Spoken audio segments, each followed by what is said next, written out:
Ayun mga brad, magpapalit tayo ng side stand sensor. Bali nasira yung side stand sensor niya. Ngayon papalitan natin. Ngayon doon sa mga magdi-DIY na kaya naman magpalit, pagbaklas nung ilalim niya, halos same lang nung version 1. Yun lang ibang lock nitong sa ilalim. Meron siyang pinaka-lock dito katulad nung lock dito. Kung napanood niyo yung nakalipas nating video na sa version 1, may lock siya rito na kulay yellow. Ganun din dito, may lock din siya rito. Yun lang ang aalisin nyo. Pag naalis nyo na yun, dire-diretso nyo matatanggal to, itong ilalim na to. Ang gaya nun sa version 1, may tornilyo rin siya rito, saka dito. Yan lang tatanggalin nyo. Tanggalin lang natin.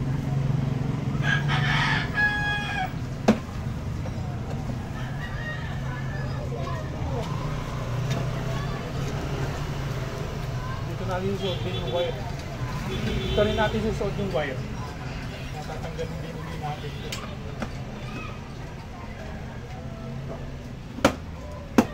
First version 2. Ayan, medyo huwag na naman pansinin yung rito damage. Nga pala, may-ari nito si ano pangalan niya? Si John Paul, taga Malabon. Ayan, baba pa lang ng odo niya.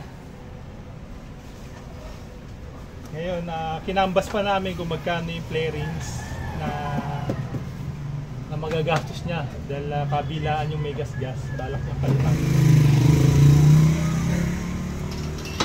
Ayun, ganun din, susungkitin nyo lang dito. Tapos ito yung sinasabi ko sa inyo, yung dilaw. Una nyo tatanggalin para matanggal nyo siya, makawit nyo ng ganyan. Ayun, version 2, Gravis.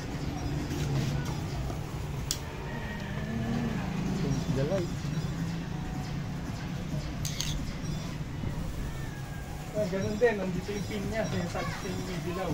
Tanggalin nyo lang yan. Pag naangat na to,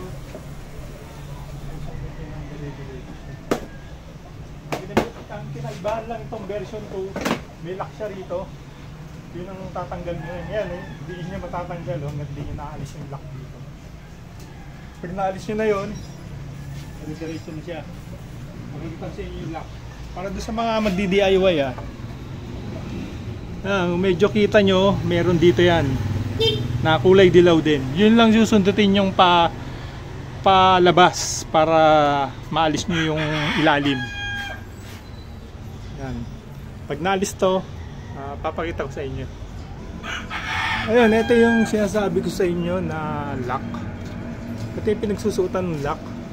Pag naalis nyo yan, diretso na yan, makakalas nyo yung diretso.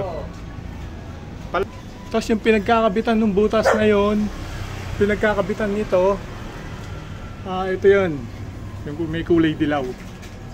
Pag nailabas nyo yan, bababa na ng kusa to. Yun lang. Pagka nababa nyo na, ganun din, parehas lang din sa version 1. Nandito lang din yung pinaka connector ng side stand sensor. Ayan, nakabit na natin yung side stand sensor. Ito na, bago na ngayon yan. Ayan, nakabit na natin, ganun lang din, babaybay nyo lang yung wire para maikabit nyo yung mismong sensor. Doon, para sa mga magdi-DIY. Ayan. Susunod, mag-install nga pala tayo ng MDL dito. Yun, abangan nyo yung next video natin para doon sa MDL and Loudhorn. Ayan, papa-install siya ng MDL and Loudhorn. Na-assemble na natin. Yun lang. Babu.